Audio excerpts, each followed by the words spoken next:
안녕하세요. 한국보건산업진흥원 R&D 연구비 지원팀입니다. 지금부터 2022년도 보건의료기술 연구개발사업 연구비 사용관리 교육에 대해 알아보도록 하겠습니다.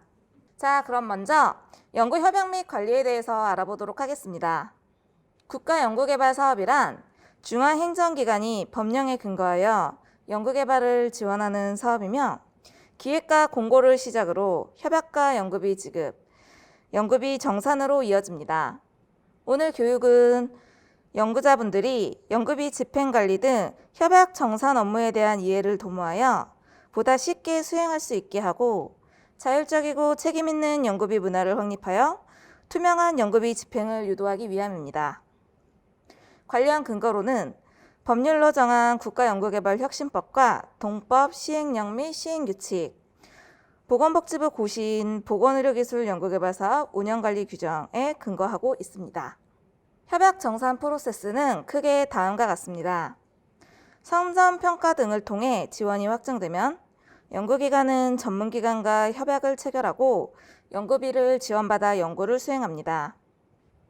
혁신법이 시행되면서 연차정산이 단계정산으로 변경됨에 따라 연구 수행을 완료하면 연차별로는 연구비 사용내역 보고를 실시하고 단계나 최종 연구기간이 종료되면 사용실적 보고서와 부속 서류를 통합 이지바로 시스템을 통해 제출합니다. 전체 3년을 지원하는 과제의 경우 1, 2년차에는 연구비 사용내역을 보고하고 마지막 3년차에 사용실적 보고서를 제출하는 절차입니다. 사용실적 보고서 검토가 끝나고 정산이 완료되면 연구기관에서는 정산 결과를 확인하고 집행잔액을 반납하는 것으로 정산이 완료됩니다. 다음으로 시스템에 대해 알아보겠습니다. 보건의료 R&D를 수행하면서 꼭 아셔야 할 시스템은 크게 과제관리 시스템과 연구비 관리 시스템이 있습니다. 과제관리 시스템은 보건의료기술 종합정보 시스템인 HT-DREAM이 있고요. 과제 공고 및 신청, 평가, 협약 등 R&D 전주기 프로세스를 지원하는 시스템입니다. 이 시스템을 통해 과제 정보와 연구비 정보, 협약 변경 사항들이 연구비 관리 시스템에 반영됩니다. 통합 이지바로라고도 불리는 연구비 통합관리 시스템은 연구비 사용 내역을 등록하고 정산 반납 등 연구비 전반을 관리하는 시스템입니다. 다음으로 혁신법 전후 협약 변경 사항에 대해 알아보겠습니다. 혁신법이 시행되면서 많은 부분에서 변화가 일어났는데 협약과 관련된 주요 변경 사항은 다음과 같습니다. 먼저 기존에는 연차나 단연도로 협약을 해왔는데 이제는 전체 연구개발기관에 대해 한 번만 협약을 진행합니다. 또한 종전에는 주간연구기관만이 전문기관과 협약을 체결한 반면 이제는 공동위탁을 포함한 모든 연구개발기관이 전문기관과 협약을 체결합니다. 그리고 진흥원은 그간 협약 체결을 먼저 하고 계획서를 보완하여 연구비를 2대8로 지급했었죠. 이제는 계획서를 보완한 후 협약을 체결하여 연구비를 한 번에 100% 일시 지급합니다. 연구기관이 납부해야 할 민간부담금의 경우 종전에는 협약 체결 전에 납부해야 했던 반면 이제는 당해 연구 종료 3개월 전까지만 납부하는 것으로 완화되었습니다. 또한 혁신법이 시행되면서 세부과제의 개념이 없어지고 종전의 세부과제는 주간 또는 공동연구개발기관에 해당하게 되었습니다. 주간은 연구 책임자 자격으로 과제를 주관하여 수행하며 3책 5공 중 3책에 해당하는 반면에 공동의 연구 책임자는 과제를 주간과 분담하여 공동으로 수행합니다. 공동과제의 연구 책임자는 주간과 다르게 3책 5공 중 5공에 해당하는 참여연구원 신분이며 위탁을 소유할 수 없는 점이 주간과의 가장 큰 차이이니 이 부분을 꼭 기억해 주시기 바랍니다. 자, 그럼 다음으로 협약 및 연구비 지급 프로세스에 대해 상세히 알아보겠습니다. 협약 및 연구비 지급 절차는 보시는 바와 같은데요.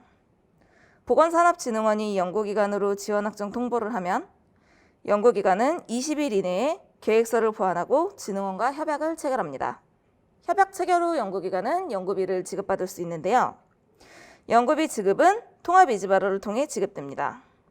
관리계좌의 은행사와 카드사는 통합 이지바로에 참여하고 있는 금융사 중 연구기관에서 선택하셔서 발급하시면 되겠습니다. 앞서 말씀드렸듯이 전문기관에서는 연구비를 통합 이지바로의 가상계좌로 지급합니다. 전문기관이 통합이지바르에 연구비를 지급하면 각 주간, 공동, 위탁 연구개발과제는 연구비 직급 및 지급관리 화면에서 지급계획을 설정하시면 연구비를 지급받을 수 있습니다. 이때 수령계좌가 등록되어 있지 않으면 연구비 지급이 되지 않으니 수령계좌 등록 여부를 꼭 확인해 주시면 되겠습니다. 다음으로 협약 변경 처리 기준에 대해 알아보겠습니다. 중요한 협약의 변경은 전문기관의 승인사항으로 연구기관은 협약 변경 사유가 발생하면 해당 연도 과제 종료 1개월 전까지 전문기관에게 협약 변경을 요청해야 합니다. 협약 변경 유형은 크게 6가지가 있습니다. 연구가 조기 종료되거나 중단될 경우, 연구기관이나 연구 책임자, 연구 목표나 연구 기간의 변경이 필요한 경우 전문기관에 협약 변경을 요청해야 합니다. 또한 연구비가 변경될 때에도 전문기관의 사전 승인이 필요한 경우가 있는데요. 연구비 총액이나 정부 지원 연구비 또는 기간 부담 연구비가 변경될 경우 사전 승인이 필요합니다. 그리고 전체 또는 단계 기간 내 간접비 총액이 증액될 경우도 사전 승인이 필요하며 영리기간의 현금 계상 인건비가 변경될 경우도 사전 승인 대상입니다. 3천만 원 이상의 연구시설 장비를 신규로 구입, 임차하거나 계획된 시설 장비에 변경하려는 경우, 구입 또는 임차하지 않으려는 경우도 사전 승인을 받아야 합니다. 6번 항목은 22년도에 신설된 조항인데요. 혁신법 제정 당시에는 영리기관은 연구실 운영비를 원래 계획과 다르게 변경할 수 없었던 반면 22년 1월 개정으로 인해 사전 승인을 받아 변경이 가능하게 되었습니다. 그리고 위탁연구비를 20% 이상 증액하거나 국제공동연구비를 변경하는 경우도 사전 승인 대상입니다. 마지막으로 단계 연구기간 내에서의 연구비 이월은 자유롭지만 다음 단계로 연구비를 이월하고자 하는 경우는 전문기관의 사전 승인이 필요합니다. 연구비 변경에 대한 승인사항은 전문기관의 승인 없이 집행할 경우 정산시 불인정되어 회수되므로 꼭 유념해 주시기 바랍니다. 연구시설 장비에 대해 추가적으로 더 알아보겠습니다. 국가가 관리하는 연구시설 장비의 기준은 대당 단가 3천만 원 이상인 경우입니다. 1억 원 이상 연구시설 장비는 과기정통부의 연구시설 장비 심의위원회의 심의 대상이며 3천만 원 이상 1억 원 미만의 연구시설 장비는 진흥원, 연구개발과제 평가단의 심의 대상입니다. 3천만 원 이상의 시설 장비, 또 3천만 원 미만이라도 공동 활용이 가능한 시설 장비는 구축 후 30일 이내에 NTIS 또는 제우스에 등록해야 하며 심의를 거치지 않고 이미 집행한 시설 장비비는 정산시 불인정으로 회수됩니다. 다음은 청년 일자리 창출을 통한 현금 부담금 감면 연계 제도입니다. 이 제도는 중견 중소기업이 만 18세 이상 34세 이하의 청년 인력을 기준 채용 외에 추가로 채용할 경우 해당 인력의 인건비 분만큼의 현금 부담금을 현물로 대체할 수 있는 제도입니다.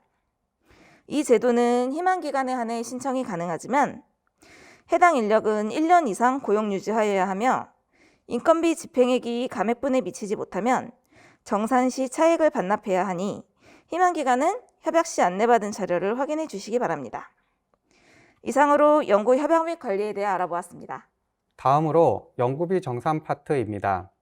첫 번째로 연구비 정산 관리의 사용 원칙입니다. 연구비는 국가연구개발사업 연구개발비 사용 기준에 따라 정확한 연구비 계산과 사용 내역의 한목적성을 확보하고 객관적인 증빙을 구비하여 연구기간 내에 집행하는 것을 원칙으로 합니다. 다음은 연구비 정산 관리 프로세서입니다. 연구비 정산은 크게 집행 단계, 정산 단계, 반납 단계로 진행됩니다. 먼저 집행 단계입니다. 연도별 연구개발비 사용 내역은 해당 연구개발 기간 종료까지 보고하여야 합니다. 대학, 병원 등 비영리법인은 일괄 지급 방식으로 기업 또는 비영리법인 중 연구비 관리 전담 부서가 없는 법인은 건별 지급 방식으로 구분하여 집행 관리를 하여야 합니다. 각 지급 방식의 사용 내역 입력 기한은 다음 표와 같습니다. 연구비 집행 단계에 가장 중요한 원칙이 있습니다. 그것은 연구비는 반드시 협약 기간 내에 사용하여야 합니다. 다음은 정산 단계입니다. 연구비는 연차별로 연구비 사용 내역을 보고하며 이에 따른 연구비 잔액은 다음 연차로 자동 이월됩니다. 단계 종료 또는 최종 연구 기간이 종료되면 종료 후 3개월 이내로 사용실적 보고서를 제출해야 합니다. 사용실적 보고서를 받은 위탁 정산 기관은 3개월 동안 사용 내역 및 증빙 자료를 검토하여 최종 감사 보고서를 작성하여 제출합니다. 마지막으로 반납 단계입니다. 위탁 정산 기관으로부터 제출받은 감사 보고서를 각 연구기관으로 통보 및 집행 잔액 반납 안내를 합니다. 연구기관은 통보받은 날로부터 1개월 이내에 집행 잔액을 안내에 따라 반납하면 모든 연구비 정산이 완료됩니다. 다만 1년 이내에 반납이 되지 않을 경우 서면 도청 및 채권 추심 등 법적 조치가 취해질 수 있으니 반납 기한을 지켜주시기 바랍니다. 세 번째로 국가연구개발혁신법이 시행되면서 연구비 정산과 관련된 주요 내용을 설명드리도록 하겠습니다. 앞서 언급하였듯이 연차 정산은 폐지되었으며 연구비 정산 주기가 과제의 단계 종료 또는 최종 종료 시 정산으로 변경되었습니다. 연구비 계상 시 비목별 상세 내역까지 작성하던 것을 총액만 작성하도록 변경되었고, 연구비 사용 계획 중 일부 중요 사항을 제외하고는 연구기간 자율로 변경하여 사용하도록 간소화되었습니다. 중요 사항은 국가연구개발사업 연구개발비 사용 기준을 참고하여 주시기 바랍니다. 상시 점검은 정산 주기가 길어짐에 따라 향후 정산 시 발생할 수 있는 불인정 내역을 사전에 점검하여 예방할 수 있도록 연구기관의 연구비 집행관리 컨설팅하는 제도입니다. 연구개발 과제를 시작하면서 계획서 수정 등의 여러 사유로 협약 체결 또는 연구비 지급이 지연되는 경우 연구과제의 신속한 수행을 위하여 연구개발 기관의 자체 재원을 활용하여 연구비가 지급된 후 연구비를 이전할 수 있는 근거도 마련되었습니다. 연구개발비의 연차별 이월이 간소화되었습니다. 단계로 구분된 단계과제의 경우 단계 내에서 별도 승인 없이 통합 이지바로 시스템을 통해서 연구비 사용 내역 보고 후 자동 이월 처리가 됩니다. 다만 단계를 넘어 이월하려는 경우에는 전문기관의 사전 승인을 받으셔야 합니다. 다음으로 연구비 비목별 주요 내용입니다. 연구비는 크게 계산 기준, 사용 용도와 사용 기준으로 구분되어 설명되어야 하나 각 비목별로 모두 설명드리기에 많은 시간이 소요되므로 이번 시간에는 혁신법의 주요 내용으로만 간략하게 설명드리겠습니다. 자세한 내용은 국가연구개발사업 연구개발비 사용 기준을 참고하시기 바랍니다. 인건비입니다. 인건비는 참여율이라는 용어는 삭제되었으며 인건비의 실제 의미에 맞게 인건비 계상률로 변경되었고, 과도한 행정부담 경감을 위해 통합 이지바로 시스템의 연구자별 인건비 계상률을 입력하는 주기를 매월 입력해서 회계연도 종료 전 1회 입력으로 변경되었습니다. 또한 현금 지급이 가능한 영리기관의 범위를 중소기업 신규 인력뿐만 아니라 중견기업의 신규 인력까지 범위가 넓혀졌으며 부처가 인정하는 경우 중소, 중견기업의 기존 인력과 대기업의 신규, 기존 인력도 현금 지급을 할 수 있습니다. 학생 연구자 처우 개선을 위해 학생 연구자 지원 규정 운영 의무기간을 통합관리기관에서 학생 연구자 보유기관으로 확대하였고, 학생 연구자의 실급여 인건비 확대를 위해서 인건비 계상률 산정 재원 중 대학 재정 지원 사업 인건비, 직장 가입자가 아닌 강사 인건비 등은 제외하도록 명시하였습니다. 연구 수행의 자율성 제고를 위해 장비 도입 기한을 과제 단계 종료 2개월 전까지 구입할 수 있는 원칙은 유지하되 재난, 재해 등 긴급 사항의 경우 단계 종료 1개월 전, 장비 구축 과제의 경우 최종 단계 종료일까지 구입 가능하도록 개선되었고, 재료 도입 기한 또한 모든 부처가 동일하게 과제 종료 전까지로 완화되었습니다. 외부 전문 기술 활용비 집행 비율의 제한은 혁신법에서 신설된 항목으로 직접비의 40% 범위에서 집행을 원칙으로 하되 부처에서 인정하는 경우 초과하여 사용이 가능합니다. 간접비의 기관 단위 관리 가능 여부에 대해서는 비영리 기관은 가능하지만 영리 기관은 불가능한 것으로 명확화하였습니다. 이번에는 연구개발비 집행 컨설팅 및 교육에 대한 내용입니다. 앞에서 잠깐 말씀드린 상시점검에 대해서 설명드리겠습니다. 상시점검은 정산 주기가 길어짐에 따라 향후 정산 시에 발생할 수 있는 불인정 내역을 사전에 예방할 수 있도록 연구기관에서 통합 이지바로 시스템에 입력한 집행 내역과 증빙 자료를 위탁정산기관에서 점검하고 오류가 있는 부분을 바로잡을 수 있도록 컨설팅하는 제도입니다. 상시점검은 연구기관이 연구과제를 수행하는 동안 진행되므로 연구기관에서는 연구비 집행 내역과 증빙은 반드시 해당 기간 내에 등록하여 주셔야 합니다. 상시 점검은 단계 정산의 원활한 진행을 위한 사전 점검이므로 상시 점검 수수료가 발생하며 수수료는 위탁 정산 수수료와 동일하게 주관 연구기관에서 매년 계상하셔야 합니다. 온라인 정산은 연구기관이 통합 이지바로 시스템을 이용하여 연구비의 사용, 정산, 반납까지 온라인으로 완료하는 절차입니다.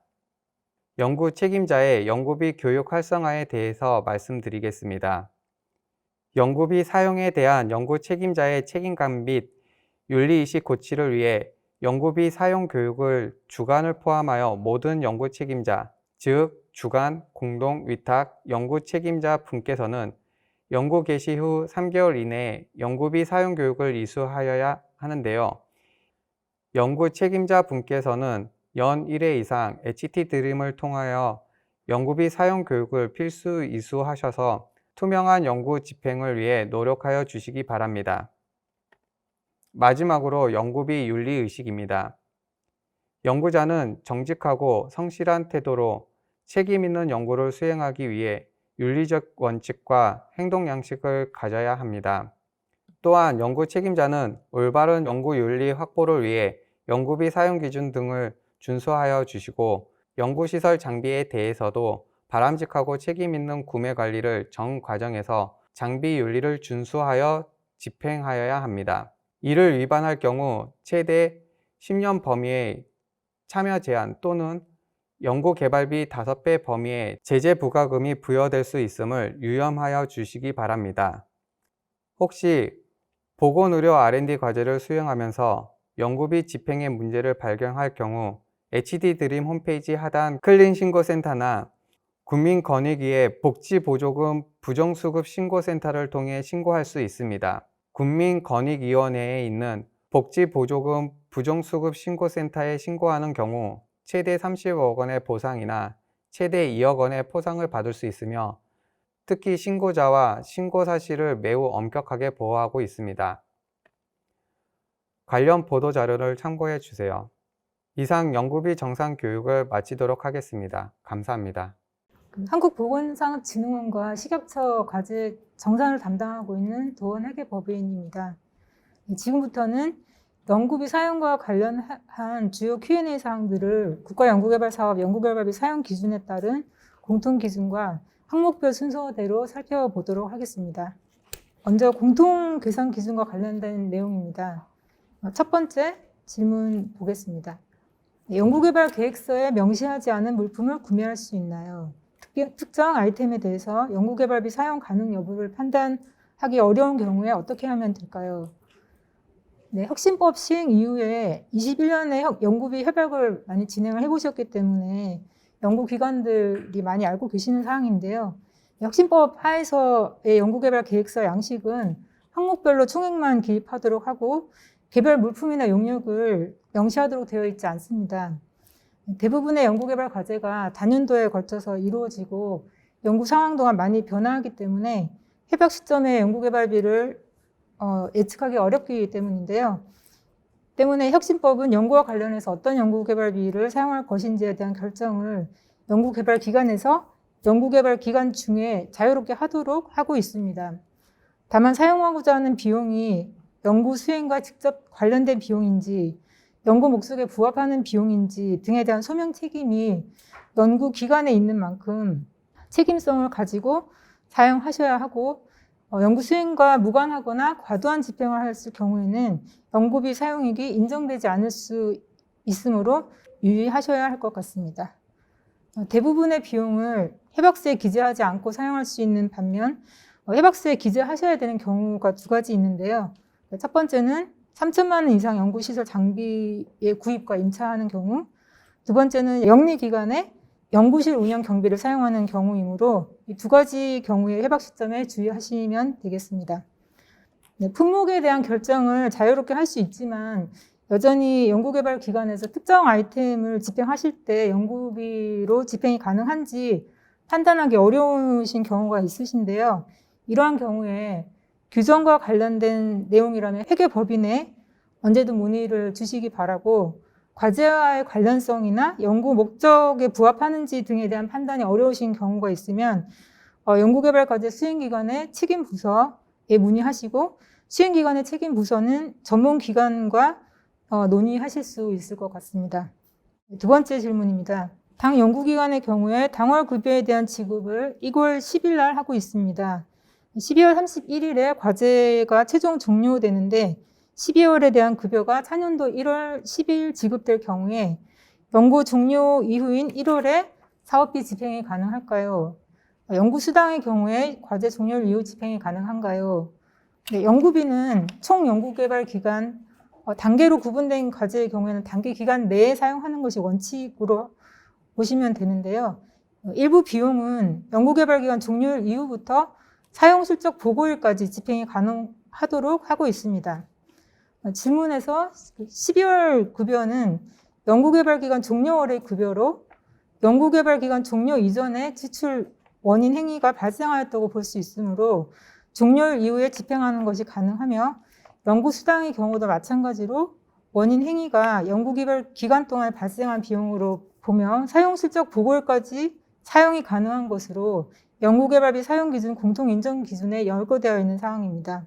열거된 사항 중에 공공요금, 제세 공과금의 경우에도 당월 사용액이 보통 2월에 청구가 되기 때문에 과제 종료월 발생 비용을 과제 종료 후인 2월에 집행 가능한 것으로 이해하시면 되겠습니다. 네, 세 번째, 대학 내 공동 실험 실습관 장비를 사용할 경우에 장비 사용료를 당초 계획서에 계상하지 않아도 사용이 가능한가요? 연구실 임차료의 경우 당초 계획서에 계상하지 않아도 사용이 가능한가요? 네, 연구개발기관 내부 거래는 원칙적으로 연구비 집행이 불가하지만 국가연구개발사업 연구개발비 사용기준 제21조 사항 제5호 남목에 따라서 비영리 기관이 공동활용을 위하여 구축한 연구시설 장비를 사용하는 데 필요한 비용은 집행이 가능하도록 하고 있습니다. 따라서 공동실험실습관이 공동활용을 위하여 구축한 연구시설 장비에 해당하여 사용시마다 일정한 사용료를 내부적으로 지불하고 사용하는 경우라면 당초 협약서에 계상하지 않아도 사용할 수 있는 비용으로 보시면 됩니다. 단 내부 거래이기 때문에 사용 금액의 객관성이나 실제성을 증명할 수 있도록 사용료 산출에 대한 기관 자체 규정과 사용 시간, 결과물 등 사용 증명 자료를 증빙으로 제출해 주셔야 합니다. 연구실의 경우는 연구자들이 연구를 위해 상주하는 연구 공간에 해당이 되기 때문에 공동 활용을 위하여 구축한 시설에는 해당되지 않을 것으로 보입니다. 22년 개정 고시된 연구개발비 사용기준 제21조 사항에 연구비로 계상 불가한 항목으로 7호 중앙행정기관의 장이 인정하지 아니한 연구개발기관 내부 연구공간 및 외부 연구공간에 대한 임차료가 추가되었는데요. 동호에서 말하는 연구공간에 해당하는 예로 연구실이 해당한다고 볼 수 있습니다. 연구실은 해박 시점에 이미 보유하고 있는 연구개발기관의 기본 인프라로 보기 때문에 원칙적으로 연구비 집행 대상으로 보지 않습니다. 다만 과제 특성에 따라 불가피하게 추가적인 연구 공간을 내부 혹은 외부에 임차가 필요한 경우가 있을 수 있기 때문에 이때는 협약서에 명시하는 방법 등으로 전문기관의 인정을 받은 후에 집행을 해주시기 바랍니다. 다음은 인건비 관련된 Q&A 사항입니다. 영리법인의 경우에 인건비 총액 변경 없이 신규로 채용된 인력을 다른 신규 채용 인력으로 변경하려는 경우 및 기존 인력으로 변경하려는 경우 전문기관 승인이 필요한가요? 영리기관의 현금 인건비 총액의 증액 또는 감액은 사전 승인 대상인데 참여 연구자 개인별 인건비의 증감도 사전 승인 대상인가요? 국가연구개발사업 개발비 사용 기준 제65조 영리기관 인건비 사용 기준에 의하면 영리법인이 현금 인건비 계상한 경우로 첫 번째 중소 중견기업의 신규 인력인 경우, 두 번째 전문 사업 연구자로 신고한 연구개발기관 소속 연구자인 경우, 세 번째 중앙행정기관이 현금 계상이 필요하다고 인정하는 참여 연구자 세 가지 경우로 볼 수 있는데요. 첫 번째와 두 번째 경우는 부처의 별도 인정이 필요 없이 인건비를 현금을 계상할 수 있으며 세 번째 경우는 연구개발 과제 협약서에 연구자명을 명시하는 방법 등으로 부처의 인정을 받아서 인건비를 현금 계상할 수 있습니다. 따라서 인력 변경 시에 변경되는 인력이 첫 번째, 두 번째 해당하는 경우라면 전문기관의 승인이 불필요하다고 볼 수 있고 세 번째의 경우는 협약서에 명시된 인력에서 다른 인력으로 변경되는 경우에 변경되어 있는 인력이 신규 인력이라면 승인이 불필요하겠지만 기존 인력인 경우라면 변경된 연구자에 대해서 전문기관 인정하는 경우에 인건비 현금 계상이 가능합니다. 인정의 경우는 사전 인정을 원칙으로 하므로 기존 인력을 연구자로 새롭게 등록하고자 하는 경우가 있다면 현금 인건비 계상이 가능할지 전문기관의 사전 인정을 득하신 후 집행하시기 바랍니다. 영리법인의 경우에 참여 연구자별 인건비 계상률이나 참여 기간 등이 변경되어 개인별 인건비 증감만 있는 경우라면 전문기관의 승인이 불필요하고 자체 변경이 가능한 사항으로 보시면 됩니다. 참고로 영리법인의 경우에 현금 인건비를 연구개발비 현금 총액의 50% 범위에서 사용하도록 한 규정은 22년 개정 사용 기준에서 삭제되었습니다. 타 과제에서 인건비 계상률 100%로 참여하고 있을 경우에 한국보건산업진흥원 과제에 인건비 계상률 0%로 참여가 가능한가요? 네, 혁신법 이전의 참여율의 개념이 인건비 계상률 또는 실제 과제에 참여하는 정도의 두 가지 의미를 다 가지고 있었는데요. 그래서 참여율 0%라는 게 과제에 참여하지 않는 경우를 의미했었고 3790 미만 과제에 참여를 하더라도 참여율이 이미 100% 계상된 경우에는 추가로 과제에 참여를 못하는 것으로 보았습니다. 그런데 혁신법 이후에 인건비 계상률은 실제 과제에 참여하는 정도인 참여율 개념은 폐지되었고 인건비 및 연구수당 계상을 위한 용도로만 사용하고 있습니다. 따라서 동시수행 연구개발 과제 기준 범위 3750 내에서라면 인건비 계상률 0%로 연구개발 과제 참여가 가능하다고 볼 수 있습니다. 인건비 계상률 0%인 경우에도 통합이지발의 참여연구자 등록은 반드시 필요한 점 주의하셔야 되겠습니다. 인건비 계상률 0%인 참여연구자인 경우에 과제에서 인건비를 계상하지는 않지만 연구활동비 등을 사용하면서 과제 참여를 할 수 있습니다. 다음 질문입니다. 대학 자체 규정에 직급별 인건비 계산 기준 월 기준액, 즉 기준 단가를 정하고 있는 경우에 해당 연구원의 실제 급여가 아닌 기준 단가를 적용하여 인건비 계상률을 산정하여도 되는지요? 네, 인건비 계상률이란 정부 출연기관의 경우에는 연급여 대비하여 연구개발 과제에 계상하는 인건비의 비율을 말하는데 이때 월 급여 또는 연급여는 근로기준법, 인사규정, 취업규칙 등 자체 규정에서 정한 기준으로 하는 것이 원칙이고 이때 월급여나 연급여는 실제 급여 총액을 의미하고 별도의 계산 기준을 두어서는 안 된다라고 혁신법에서 설명하고 있습니다. 예외적으로 교원 등의 경우에 기준 단가 적용이 가능한데 국가연구개발사업 연구개발비 사용 기준 제48조 사항에 따라 교원의 인건비는 현금 계상이 불가합니다. 따라서 기준 단가 적용은 현금 인건비 계상률 산정 시에는 불가하다라고 보시면 됩니다. 대부분의 경우에 기준 단가가 실급여보다 더 높은 경우가 많습니다. 따라서 기준 단가를 적용하여 인건비 계상률을 산정하는 경우에 인건비 계상률이 과소 계정되는 문제점이 있을 수 있으니 유의해 주시기 바랍니다. 다음 학생인건비에 관련한 사항입니다. 연구개발 과제에 참여 예정인 학생이 현재 저녁 시간을 활용한 학원 강사 아르바이트로 인해 고용보험 및 산재보험 가입된 상태입니다. 이 경우에 과제에 참여하여 학생인건비를 지급받을 수 있는지요? 국가연구개발사업 연구개발비 사용기준 제40조 제4항 3호에 따른 기타 단기 근로소득은 학생인건비 계상률 산정 시 제외하도록 하고 있습니다. 기타 단기 근로소득이란 연구개발 기관의 장이 해당 연구자가 연구개발 과제를 수행하는데 심각한 지장을 초래하지 않는다고 인정하는 범위에서 발생하는 근로소득을 말하며 편의점, 음식점, 카페, 택배 배송 아르바이트, 학원, 학습지, 보조교사 등 다양한 경우를 포함합니다.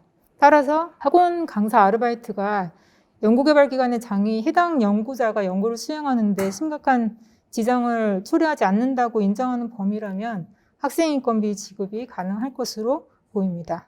학생 연구원에게 지급할 인건비의 한도가 있나요? 학생인건비에 대해서 연구개발비 사용 기준에서 한도를 정하고 있지는 않고 학위 과정별 학생인건비 기준금액을 정하고 있고 해당 기준금액 이상으로 연구개발 기관에서 자율적으로 계상할 수 있도록 하고 있습니다. 기준금액은 전문 학사과정을 포함한 학사과정생의 경우에는 월 100만 원, 석사과정생의 경우는 월 180, 박사과정생의 경우는 월 250만 원이며 이 금액 이상으로 연구개발 기관에서 자율적으로 정하여 지급이 가능합니다.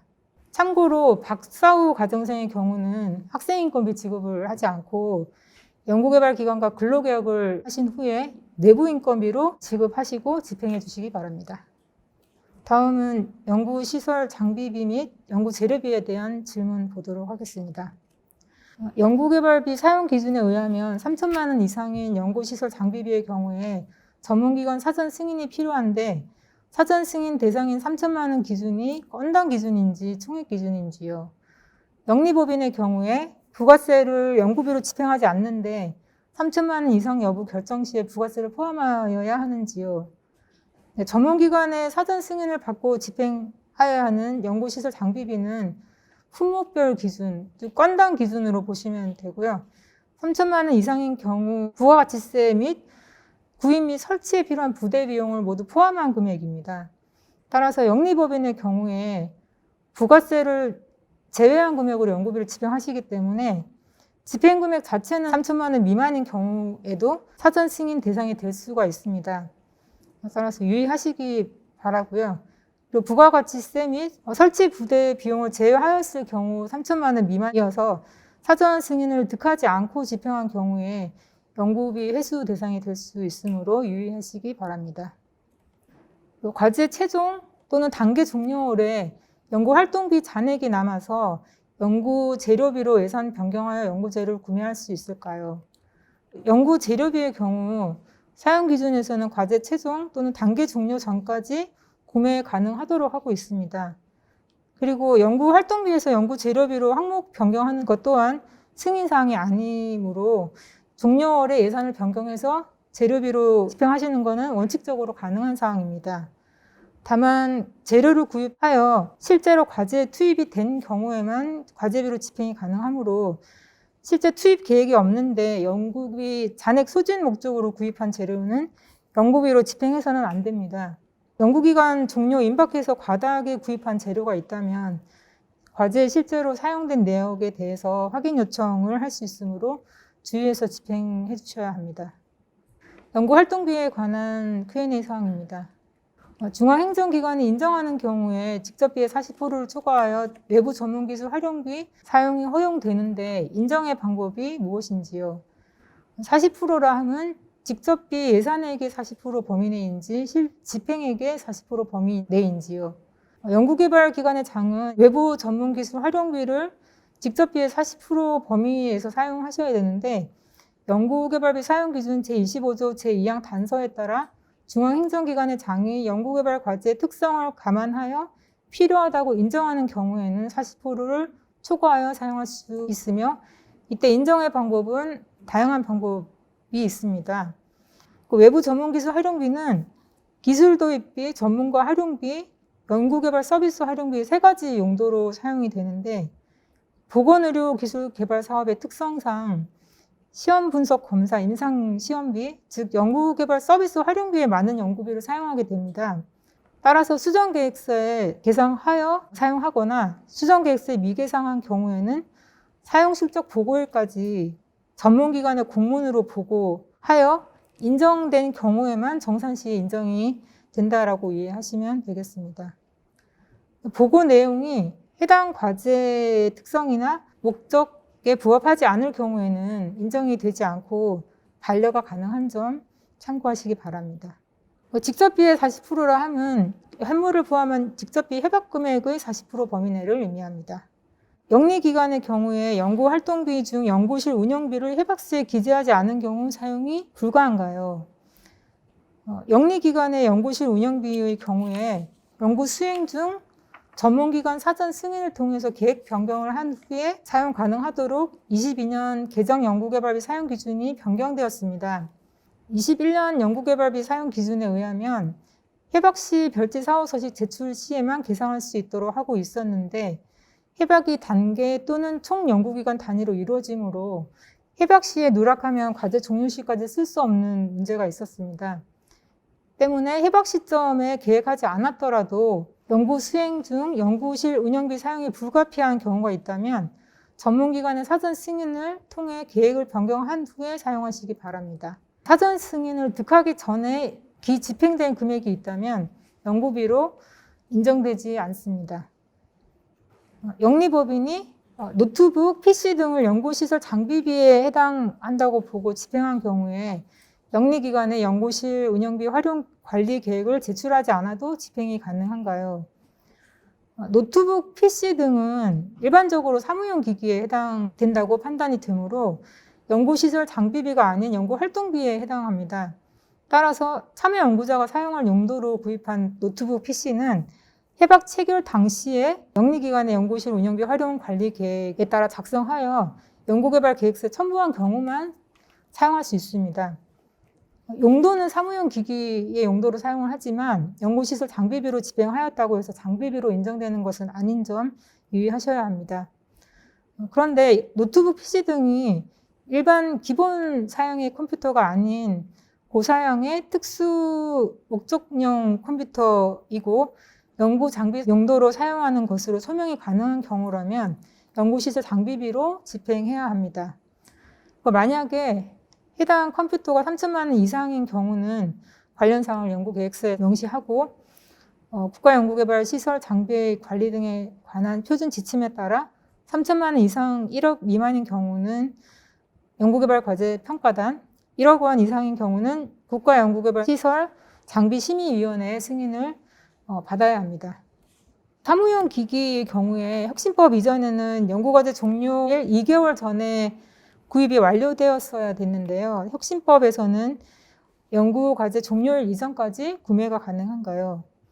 연구개발과제 수행을 위하여 필요한 사무용 기기 및 사무용 소프트웨어가 포함된 연구실 운영비를 사용할 때는 연구개발기관 자체 규정에 따라 연구과제 최종 또는 단계 종료일까지 구입할 수 있도록 혁신법에서는 규정하고 있어 기존 연구비 지침과 달라진 점으로 볼 수가 있습니다.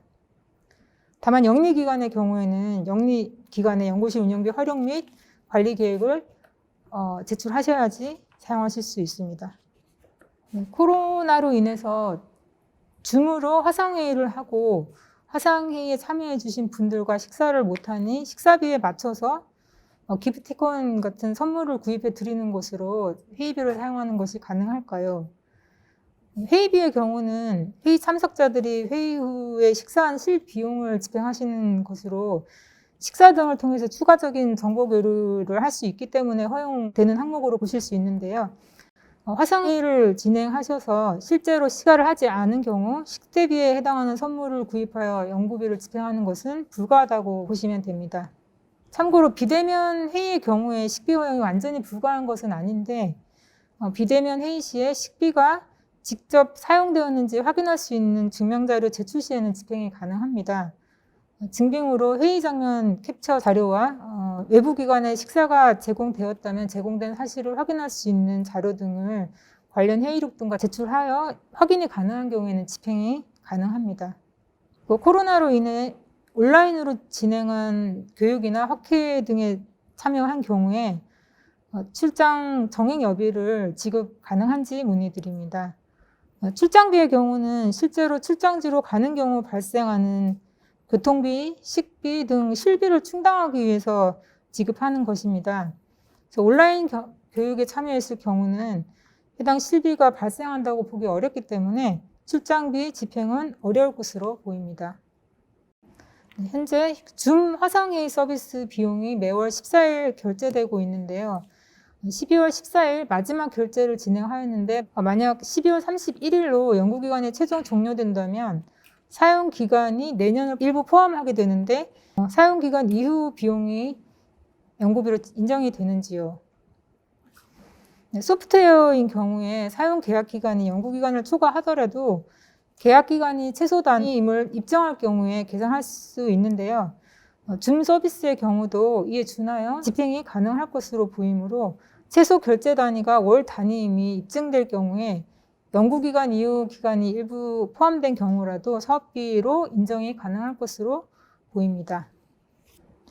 22년 1월 개정 연구개발비 사용 기준에는 클라우드 컴퓨팅 서비스 활용비를 연구 활동비로 집행할 수 있는데 혁신법 매뉴얼 설명 내용을 보면은 클라우드 컴퓨팅 서비스 활용비를 계상하려는 경우에 클라우드 컴퓨팅 발전 및 이용자 보호에 관한 법률 시행령 제8조 2 제3항에 따라 구축하여 운영되는 이용 지원 시스템을 확인한 후 클라우드 컴퓨팅 서비스를 선정하고 필요한 비용을 계상하여야 한다라고 되어 있는데 이용 지원 시스템에서 확인되지 않은 클라우드 서비스는 연구비로 집행할 수가 없는 것인가요?